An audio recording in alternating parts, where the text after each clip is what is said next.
Assalamu alaikum wa rahmatullahi wa barakatuh. Que la paix d'Allah descende sur ton cœur, là où tu te trouves maintenant. Que cette paix te rejoigne dans ton silence, dans ta fatigue, dans tes pensées encore en désordre. Avant d'aller plus loin, prends une seconde. Si cette voix te parle, si ces mots résonnent déjà en toi, abonne-toi à Voix du Tawhid. Écris en commentaire un mot simple mais sincère, comme retour, apaisement ou Tawhid. Partage ce rappel à quelqu'un qui a besoin de ralentir aujourd'hui. Et surtout, reste jusqu'à la fin car un moment particulier, une surprise spirituelle, t'y attend. Maintenant, écoute. Le dimanche n'est pas un jour ordinaire. Ce n'est pas seulement un espace vide entre deux semaines. Ce n'est pas juste une parenthèse dans le calendrier. Le dimanche est un jour où le bruit du monde baisse légèrement le volume. Un jour où les pas sont moins pressés, où les voix sont un peu plus calmes, où même l'air semble porter moins de poids. Et dans ce ralentissement discret, quelque chose devient possible. Quelque chose que beaucoup ont oublié. Écouter son cœur. Toute la semaine, le cœur du croyant est sollicité. Il encaisse, il porte, il supporte. Il lutte entre ce qu'il doit faire et ce qu'il voudrait être. Entre les obligations du monde et les exigences de l'âme. Et souvent, il n'a pas le temps de parler. Il est couvert par le bruit, par les responsabilités, par les attentes, par la pression. Mais le dimanche, le cœur trouve une brèche. Ce jour-là, Allah ne te demande pas de courir. Il ne te demande pas d'impressionner. Il ne te demande pas d'accumuler. Il t'offre un moment précieux, discret, presque fragile. Un moment pour revenir. Revenir vers quoi? Pas vers une image parfaite de toi-même. Pas vers un passé idéalisé, mais revenir vers lui. Avant que la semaine ne recommence. Avant que les soucis ne reviennent frapper à la porte de ton esprit. Avant que les mêmes pensées tournent en boucle. Avant que les mêmes peurs reprennent leur place. Allah te tend ce dimanche comme on tend une main. Non pas pour te juger, mais pour t'accueillir. Sur Voix du Tawhid, ce rappel n'est pas une simple vidéo. Ce n'est pas un discours de plus dans un flot de paroles. C'est une invitation douce, mais sérieuse. Une voix qui ne crie pas, mais qui appelle. Une voix qui ne force pas, mais qui attend que ton cœur réponde. Peut-être que tu écoutes ce rappel seul. Peut-être dans le silence de ta chambre. Peut-être avec un poids que personne ne voit. Peut-être avec des questions que tu n'oses pas formuler. Sache une chose. Allah sait pourquoi tu es ici maintenant. Le dimanche révèle souvent ce que la semaine cache. Il met en lumière ce qui a été étouffé. Il laisse remonter les manques, les regrets, les aspirations. Et beaucoup cherchent à remplir ce vide par des distractions. Mais le croyant, lui, apprend autre chose. Il apprend à se tourner vers Allah. Revenir vers Allah ne demande pas de longs discours. Cela commence parfois par un simple souffle, par une intention, par une écoute sincère, par le fait d'accepter de ne pas tout maîtriser. Ce dimanche que tu vis aujourd'hui n'est pas une répétition inutile. Il est unique. Il ne reviendra jamais sous cette forme. Et ce que tu choisis d'en faire peut marquer ton cœur plus que tu ne le penses. Alors reste ici. Ne te précipite pas. Laisse cette voix t'accompagner. Laisse ce moment se déployer. Et souviens-toi, ce rappel est une porte.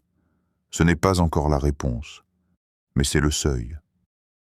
Le dimanche, un moment de recentrage.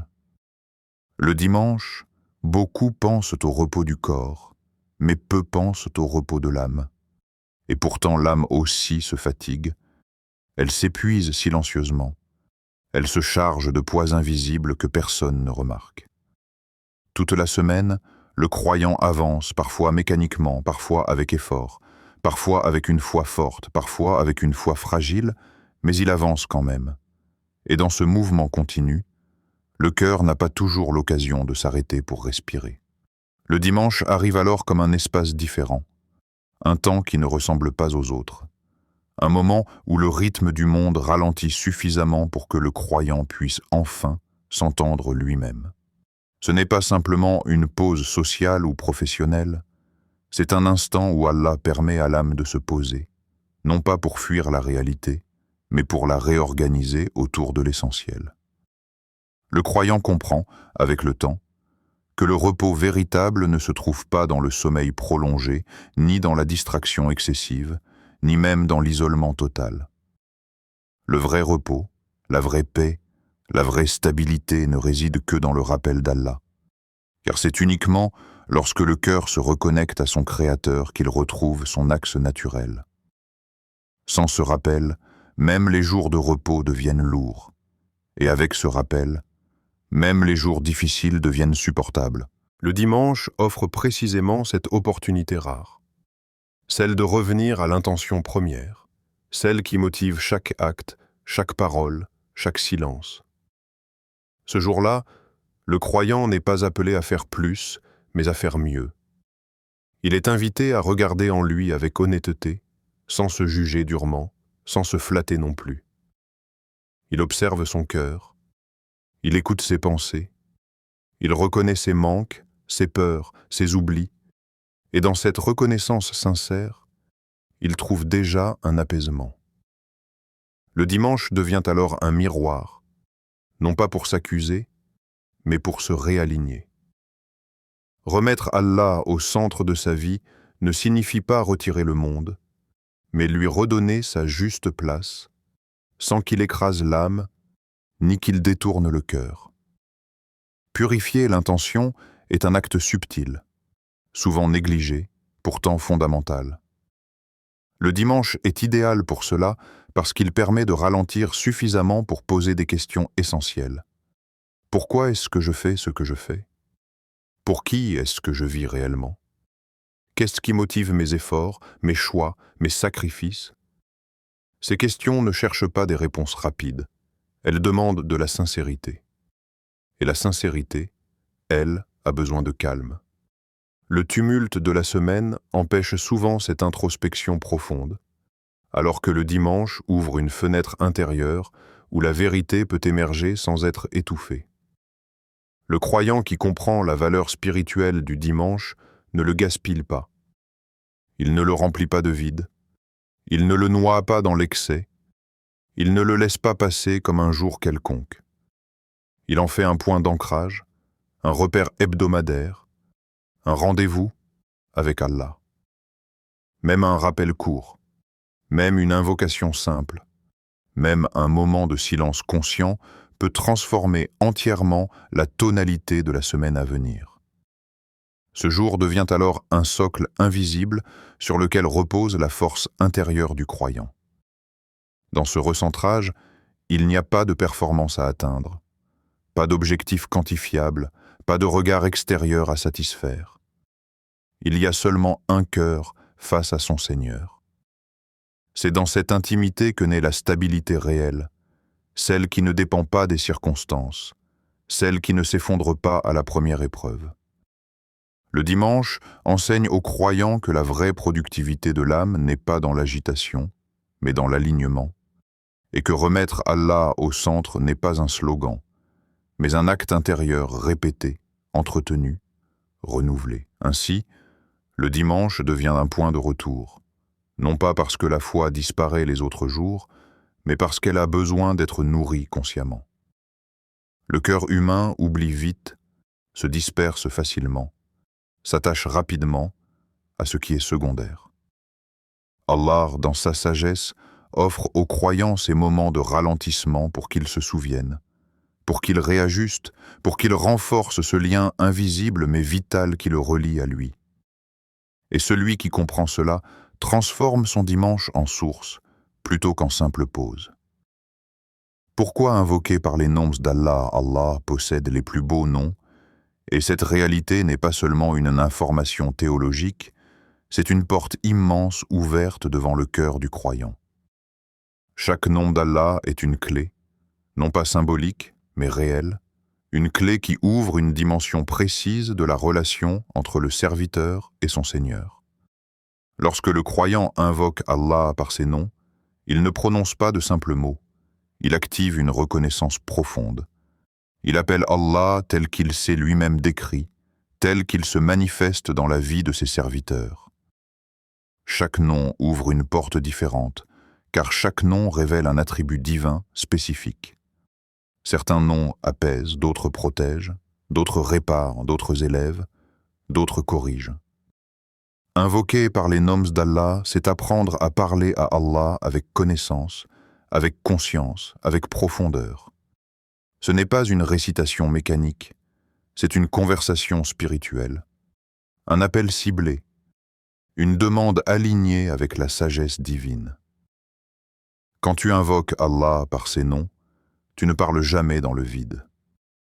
Cette certitude transforme totalement l'invocation. Tu n'envoies pas des paroles dans l'inconnu, tu t'adresses à celui qui entend chaque vibration de ton cœur avant même que ta langue ne bouge. Tu t'adresses à celui qui voit ce que les autres ignorent, ce que tu caches, ce que tu ne sais même pas formuler. Tu appelles celui qui agit, même quand tu ne comprends pas, même quand rien ne semble changer, même quand le silence paraît long. Le croyant qui invoque par les noms d'Allah apprend progressivement à faire confiance à ce qu'il ne voit pas encore. Il comprend que l'absence de réponse immédiate n'est pas un rejet, mais parfois une préparation. Chaque nom invoqué agit à sa manière, selon un timing parfait, selon une sagesse qui dépasse l'impatience humaine. Cette compréhension apaise le cœur, car elle retire à l'invocation son caractère anxieux pour lui redonner sa dimension confiante. Invoquer par les noms d'Allah, c'est aussi reconnaître sa propre limite. C'est admettre que l'on ne maîtrise pas tout, que l'on ne comprend pas tout, que l'on ne peut pas tout réparer seul. Et loin d'être une faiblesse, cette reconnaissance devient une force, car elle replace Allah à sa juste place, celle du Seigneur absolu, du Maître parfait, du gestionnaire ultime de toutes choses. Le croyant ne se sent plus seul face à ses épreuves, car il sait à qui il parle, et surtout qu'il écoute. Chaque nom invoqué façonne le cœur. À force de dire « Ô celui qui pardonne », le cœur apprend à espérer le pardon. À force de dire « Ô celui qui protège », le cœur apprend à se déposer. À force de dire « Ô celui qui est sage », le cœur apprend à patienter. Les noms d'Allah ne sont pas seulement des moyens d'obtenir, ils sont des moyens de devenir, de se transformer intérieurement, de s'aligner avec ce qu'Allah aime. Le croyant qui invoque par les noms d'Allah développe une relation plus intime, plus consciente, plus stable avec son Seigneur. Il ne demande plus au hasard, il ne s'agite plus dans la confusion, il apprend à appeler Allah avec justesse, avec humilité, avec espoir. Et même lorsqu'il ne comprend pas ce qu'Allah fait, il sait qu'Allah agit, car celui qui porte ses noms ne peut ni négliger, ni oublier, ni être injuste. Ainsi, l'invocation par les noms d'Allah devient un refuge constant, un langage du cœur, une science vécue plus que récitée. Elle accompagne le croyant dans le calme comme dans la tempête, dans la clarté comme dans le doute, et elle construit en lui une certitude silencieuse. Parler à Allah par ses noms, c'est toujours parler à la vérité absolue. Le premier nom, Ya Latif, Ya Latif, Ya Latif. Un nom qui ne frappe pas fort, mais qui touche juste. Un nom qui ne s'impose pas, mais qui enveloppe. Un nom qui agit dans les zones invisibles, là où l'œil humain ne regarde plus, là où l'esprit se fatigue de chercher des réponses. Allah est Latif, infiniment subtil, infiniment doux, et cette douceur n'est pas une faiblesse. Elle est une puissance silencieuse. Une puissance qui transforme sans secouer, qui répare sans bruit, qui prépare sans prévenir. La plupart des gens reconnaissent Allah quand les choses changent de manière évidente, quand une porte s'ouvre clairement, quand une épreuve disparaît soudainement, quand une réponse arrive de façon spectaculaire. Mais peu reconnaissent Allah quand il agit lentement, discrètement, presque imperceptiblement. Et pourtant, c'est souvent ainsi qu'Allah agit le plus profondément. Ya Latif Travaille dans les détails, dans les transitions, dans les moments où tu crois que rien ne se passe alors que tout est déjà en mouvement. Il y a des périodes dans la vie où tu fais tout ce que tu peux. Tu pries, tu invoques, tu patientes, et malgré cela, tu as l'impression d'être bloqué. Les portes restent fermées, les situations ne changent pas, les réponses tardent. C'est précisément dans ces moments-là que le nom Ya Latif prend tout son sens. Car Allah ne t'abandonne jamais dans l'immobilité. Même quand tu ne vois rien, Allah ajuste, déplace, réorganise. Il agit dans les cœurs des gens, dans les circonstances, dans les conséquences futures, d'une manière si subtile que tu ne peux pas l'apercevoir immédiatement. Allah apaise les cœurs sans annonce. Tu te réveilles un jour avec un poids en moins sans savoir exactement pourquoi. Une angoisse qui t'accompagnait depuis longtemps s'allège. Une tristesse profonde devient supportable. Une colère s'éteint doucement. Ce n'est pas un hasard. C'est la douceur d'Allah qui a touché ton cœur sans faire de bruit. Ya Latif n'a pas besoin de prévenir pour agir. Il n'a pas besoin de signes visibles pour être présent. Sa douceur traverse les couches les plus profondes de l'âme. Allah ouvre des portes sans prévenir. Parfois, une opportunité apparaît sans que tu l'aies cherchée. Une personne entre dans ta vie au moment précis où tu en avais besoin. Une situation qui semblait fermée se débloque naturellement. Et souvent, en regardant en arrière, tu réalises que ces ouvertures n'étaient pas soudaines, mais préparées depuis longtemps. Allah avait déjà posé les bases, ajusté les détails, aligné les circonstances, pendant que toi tu pensais être à l'arrêt. Répéter Ya Latif, quand tout semble bloqué, n'est pas un acte naïf, c'est un acte de confiance profonde. C'est reconnaître que l'action d'Allah ne dépend pas de ta perception. C'est accepter que le silence apparent n'est pas une absence, mais une méthode.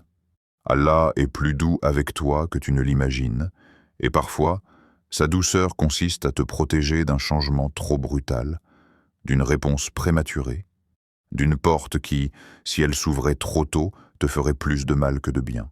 La douceur d'Allah ne supprime pas toujours l'épreuve, mais elle t'accompagne à travers elle. Elle t'empêche de t'effondrer complètement. Elle maintient ton cœur en vie même quand tout semble lourd. Elle te permet de continuer à invoquer sans devenir amer, d'espérer sans devenir exigeant, de patienter sans devenir dur. Ya Latif agit aussi dans ton caractère, dans ta manière de réagir, dans ta capacité à supporter ce que tu n'aurais jamais cru pouvoir porter. Quand tu répètes ce nom, tu apprends à regarder ta vie autrement. Tu ne cherches plus uniquement des changements visibles, tu commences à reconnaître les transformations intérieures. Tu comprends que la vraie victoire n'est pas toujours extérieure. Parfois, la plus grande réponse d'Allah, c'est un cœur qui ne se brise pas. Une foi qui tient encore, une lumière qui ne s'éteint pas malgré l'obscurité. Et cela, seul Allah, dans sa douceur parfaite, peut l'offrir. Le deuxième nom, Ya Ghafir, Ya Hafid, Ya Hafid. Un nom qui rassure profondément l'âme du croyant. Un nom qui rappelle que rien n'est laissé au hasard. Allah est le protecteur parfait, non pas seulement de ce que tu vois et comprends, mais aussi de ce que tu ignores totalement. Il protège ton cœur quand il vacille, ta foi quand elle est fragile, tes pas quand tu ne sais pas où aller, et même ce que tu ne sais pas encore de toi-même. La protection d'Allah ne se limite pas à éloigner le danger visible. Elle est beaucoup plus vaste, beaucoup plus profonde. Allah protège parfois en retirant, parfois en retardant, parfois en détournant. Il protège en empêchant certaines rencontres, en fermant certaines portes, en ralentissant certains projets. Et souvent, tu ne comprends cette protection que plus tard, quand tu réalises ce à quoi tu as échappé sans même le savoir. Allah protège ta foi d'une manière que tu ne peux pas mesurer. Combien de fois as-tu été au bord du découragement, au bord du doute, au bord du renoncement, et pourtant, quelque chose en toi t'a retenu? Une petite voix intérieure, un rappel, un verset, une invocation. C'était Ya Hafid à l'œuvre. Il a protégé ce qu'il y avait de plus précieux en toi, ton lien avec lui. Quand tu répètes Ya Hafid, tu confies ta vie entière à celui qui ne dort jamais. Contrairement aux humains, Allah ne se fatigue pas, ne se distrait pas, ne néglige rien. Sa protection est constante, continue, parfaite. Même quand tu dors, même quand tu oublies, même quand tu fais des erreurs, Allah veille. Cette réalité, lorsqu'elle est réellement intégrée, transforme la manière dont le croyant affronte la vie. Allah protège aussi tes pas, même quand tu te trompes de direction. Il limite les dégâts, il empêche certaines chutes de devenir fatales, il transforme certaines erreurs en leçons plutôt qu'en destruction. Cette protection ne signifie pas que tu ne connaîtras jamais la difficulté, mais que la difficulté ne te détruira pas totalement. Il y aura toujours une limite, toujours une issue, toujours une miséricorde cachée. Allah te protège parfois contre toi-même, contre tes impulsions, contre tes désirs mal orientés, contre tes décisions prises sous l'émotion. Combien de fois as-tu voulu quelque chose avec insistance, persuadé que c'était bon pour toi, et combien de fois Allah t'en a éloigné malgré toi. Avec le recul, tu réalises que cette protection t'a sauvé de regrets profonds. Ya Hafid connaissait les conséquences avant même que tu ne fasses le premier pas. Répéter ce nom renforce la confiance. Une confiance qui ne dépend pas des circonstances, mais de celui qui les contrôle. Tu apprends à avancer sans être paralysé par la peur excessive. Tu fais ce que tu dois faire, tu prends les moyens, mais ton cœur reste attaché à Allah, pas au résultat. Tu sais que quoi qu'il arrive, tu es sous sa protection, et cette certitude apaise l'âme d'une manière que rien d'autre ne peut offrir. Allah protège ce que tu ignores de toi-même, ton avenir, tes capacités, ton potentiel spirituel. Il sait ce que tu peux devenir, même quand toi tu doutes. Il préserve en toi des graines que tu ne vois pas encore, et il les fait grandir au moment qu'il choisit. Ya Hafid n'est pas seulement le gardien de ton présent, il est aussi le garant de ton chemin. Quand tu répètes Ya Hafid, ce n'est pas seulement une demande de sécurité, c'est un abandon conscient. Tu acceptes que tout ne soit pas sous ton contrôle. Tu reconnais que la vraie sécurité ne vient ni de l'argent, ni des relations, ni des plans parfaits, mais d'Allah seul. Et dans cet abandon, paradoxalement, tu trouves une force nouvelle. Une force calme, stable, enracinée. Allah ne t'abandonne jamais. Même quand tu t'éloignes, même quand tu oublies, même quand tu faiblis. Sa protection n'est pas conditionnée par ta perfection, mais par sa miséricorde.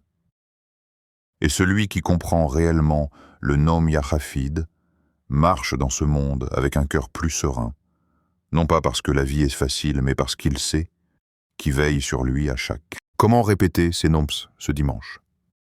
Ce dimanche n'a pas besoin d'être rempli pour être utile.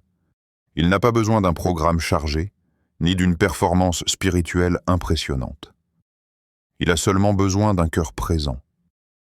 S'installer dans le calme n'est pas une consigne extérieure, c'est un état intérieur à rechercher. Le calme commence quand tu acceptes de ralentir volontairement, quand tu décides que, pour quelques instants, rien n'est plus urgent que ton lien avec Allah. Tu n'as pas besoin d'un lieu parfait, tu n'as pas besoin d'un silence absolu, tu as besoin d'une intention sincère, celle de t'arrêter devant Allah sans masque, sans précipitation. Après le fajr, le cœur est encore léger. Le monde n'a pas encore imposé son rythme, les pensées ne sont pas encore encombrées par les obligations. C'est un moment où l'âme est naturellement plus réceptive, plus ouverte, plus honnête. Avant de dormir, au contraire, le cœur est chargé de la journée, des émotions, des souvenirs, des tensions. Les deux moments sont différents, mais tout aussi puissants. L'un prépare la journée, l'autre la remet entre les mains d'Allah. Choisis celui qui correspond le mieux à ton état, pas celui qui paraît le plus vertueux aux yeux des autres. Poser la main sur ton cœur n'est pas un geste symbolique vide. C'est une manière de reconnaître où se joue le vrai combat, le vrai apaisement, la vraie transformation. Le cœur, dans l'islam, n'est pas seulement un organe, c'est le centre de la conscience spirituelle. En posant ta main dessus, tu reconnais que ce que tu cherches n'est pas seulement une réponse extérieure, mais une transformation intérieure. Tu te rappelles que c'est là que les noms d'Allah doivent descendre, pas seulement sur la langue, mais dans la profondeur de l'être. Répéter « Ya Latif »,« Ya Hafid » avec présence signifie ralentir volontairement la récitation. Il ne s'agit pas d'atteindre un nombre le plus vite possible, mais de laisser chaque nom traverser ton esprit et toucher ton cœur. Tu prononces « Ya Latif » et tu laisses la douceur d'Allah s'imposer doucement, sans forcer. Tu prononces « Ya Hafid » et tu laisses la protection d'Allah envelopper tes peurs, tes incertitudes, tes pensées agitées. Chaque répétition est une occasion de déposer quelque chose, une inquiétude, une fatigue, une attente. 100 fois, chacun n'est pas un chiffre magique, c'est un cadre. Un espace suffisamment long pour que le mental se taise peu à peu, pour que le cœur commence à écouter. Au début, tu penseras encore à autre chose. C'est normal. Puis, progressivement, la répétition deviendra plus fluide, plus ancrée. Les noms commenceront à descendre de la langue vers le cœur. C'est là que le vrai travail commence, sans que tu aies besoin de le contrôler. Ne te presse pas. Cette phrase est essentielle. Se presser, même dans l'adoration, revient parfois à chercher un résultat rapide plutôt qu'une transformation sincère. Allah n'est pas pressé, et il n'attend pas de toi que tu le sois. Laisse les noms pénétrer ton cœur à leur rythme. Il y a des couches intérieures qui ne s'ouvrent pas sous la contrainte, seulement sous la douceur et la constance. Ce moment n'est pas un rituel mécanique, c'est un dialogue silencieux. Tu répètes, mais en réalité, tu écoutes aussi. Tu écoutes ce qui se passe en toi, ce qui se calme, ce qui résiste, ce qui s'apaise. Tu apprends à reconnaître les mouvements intérieurs subtils. Et même si tu ne ressens rien de particulier, même si tout semble identique, sache que le simple fait de t'être assis devant Allah avec sincérité est déjà une victoire intérieure. Observe ce qu'Allah va faire. Observer ce qu'Allah va faire demande un changement profond de regard. Beaucoup attendent des miracles spectaculaires, des signes évidents, des bouleversements immédiats. Mais Allah, dans sa sagesse, n'agit pas toujours de manière visible. Très souvent, il agit dans le silence, dans la continuité, dans ce que l'on pourrait presque appeler la normalité. Et c'est précisément là que le croyant est invité à affiner son attention. Ne cherche pas des miracles qui éblouissent les yeux. Cherche plutôt les transformations qui apaisent le cœur. Un cœur plus calme, même légèrement, est déjà un signe immense. Un cœur qui ne s'emballe plus autant, qui ne se crispe plus à la première difficulté, qui respire un peu plus profondément face aux épreuves. Ce genre de changement passe souvent inaperçu si tu ne prends pas le temps d'observer. Observe ton regard. Pas seulement ce que tu vois, mais la manière dont tu vois. Peut-être que certaines situations te semblent moins lourdes qu'avant. Peut-être que tu réagis avec plus de retenue, plus de confiance. Peut-être que tu acceptes plus facilement ce que tu ne contrôles pas. Ce ne sont pas des coïncidences. Ce sont des ajustements intérieurs, des rééquilibrages subtils, fruits d'une présence divine qui agit sans bruit. La patience renforcée est l'un des signes les plus clairs de l'action d'Allah. La patience n'est pas une absence de douleur. C'est une capacité à porter la douleur sans se briser. Quand tu remarques que tu tiens là où tu aurais craqué auparavant, quand tu continues à invoquer là où tu aurais abandonné, quand tu fais confiance là où tu aurais désespéré, sache qu'Allah est en train d'agir profondément en toi. Allah agit parfois lentement à nos yeux, parce que notre regard est limité par l'instant présent. Nous voulons des résultats rapides, des réponses claires, des solutions immédiates. Allah, lui, voit l'ensemble du chemin. Il sait ce que chaque étape produit en toi. Il sait quand accélérer, quand ralentir, quand attendre. Son rythme n'est jamais en retard, même quand il te semble incompréhensible. Observer l'action d'Allah, c'est aussi accepter que certaines réponses ne prennent pas la forme que tu avais imaginée. Parfois, Allah ne change pas la situation extérieure, mais il te change toi. Et ce changement intérieur modifie toute ton expérience de la situation. Ce qui était insupportable devient supportable. Ce qui était source d'angoisse devient un terrain de confiance. Ce qui semblait être un échec devient une protection. Ce travail d'observation demande de la régularité. Pas une surveillance anxieuse, mais une attention douce. Tu vis, tu agis, tu invoques, puis tu laisses Allah faire. Et avec le temps, tu commences à reconnaître sa signature dans les détails. Une parole entendue au bon moment, une rencontre inattendue, une porte qui se ferme sans douleur, une autre qui s'ouvre sans effort. Allah n'agit jamais contre toi, même quand tu ne comprends pas ce qu'il fait. Chaque retard, chaque détour, chaque silence porte une sagesse. Observer ce qu'Allah fait, c'est apprendre à faire confiance au-delà de la logique immédiate.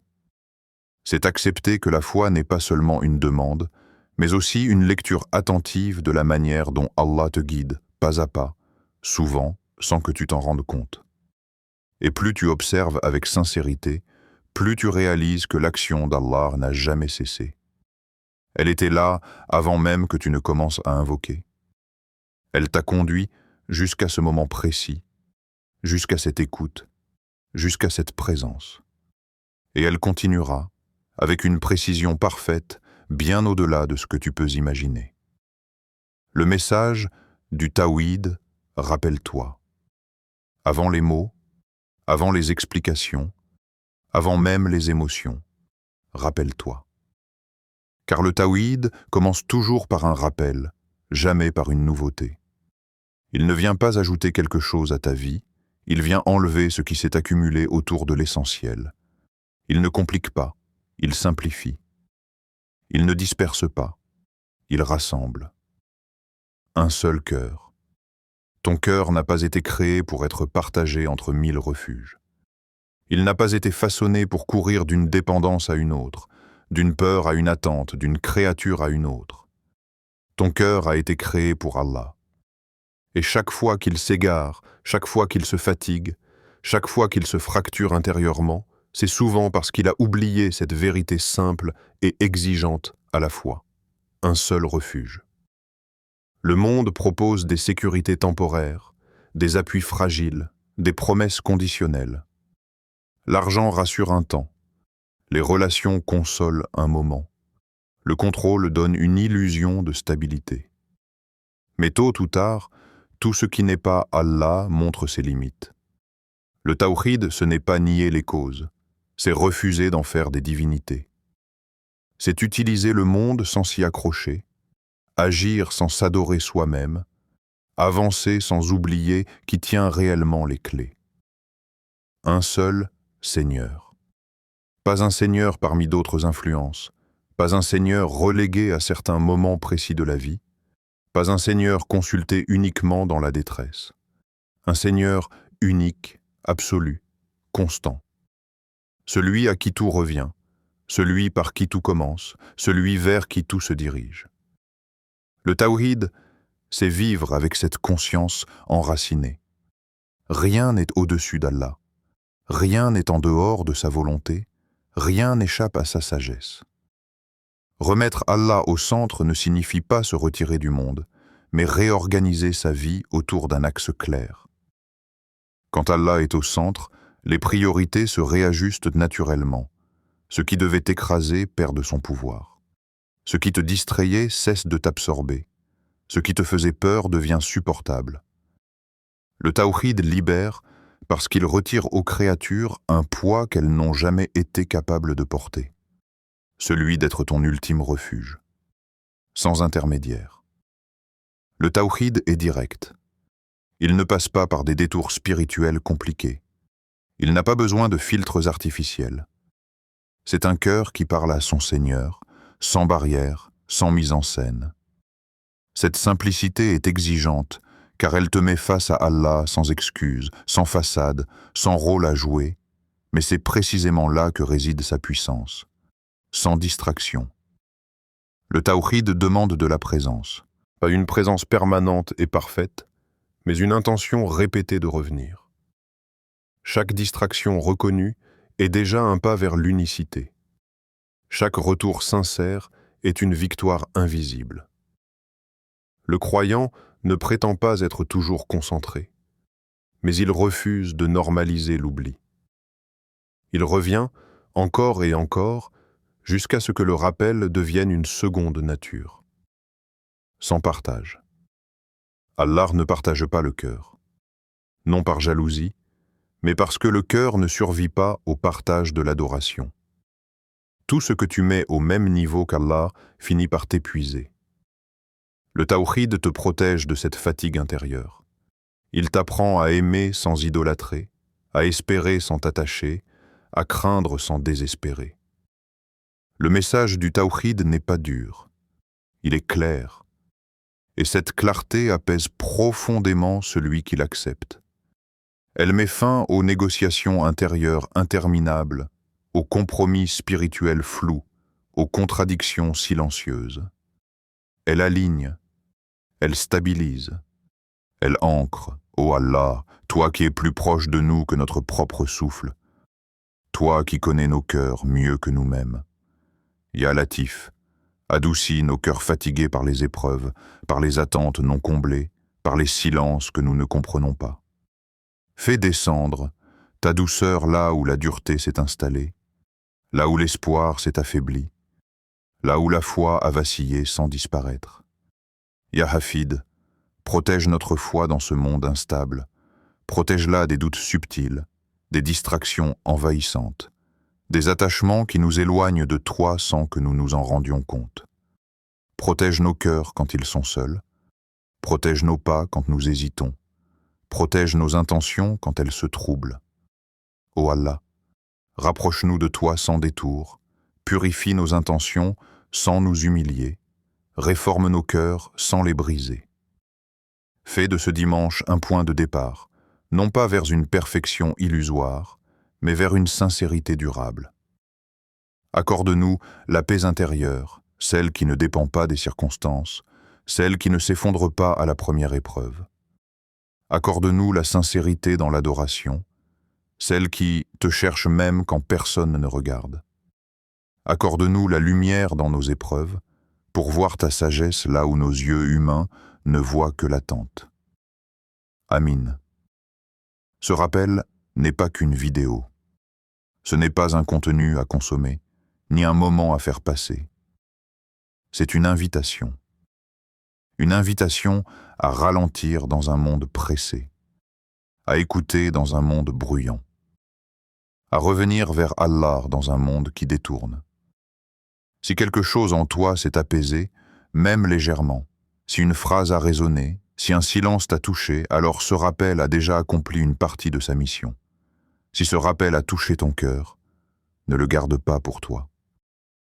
Abonne-toi à Voix du Tawhid pour rester connecté à des rappels qui élèvent l'âme plutôt que de la disperser.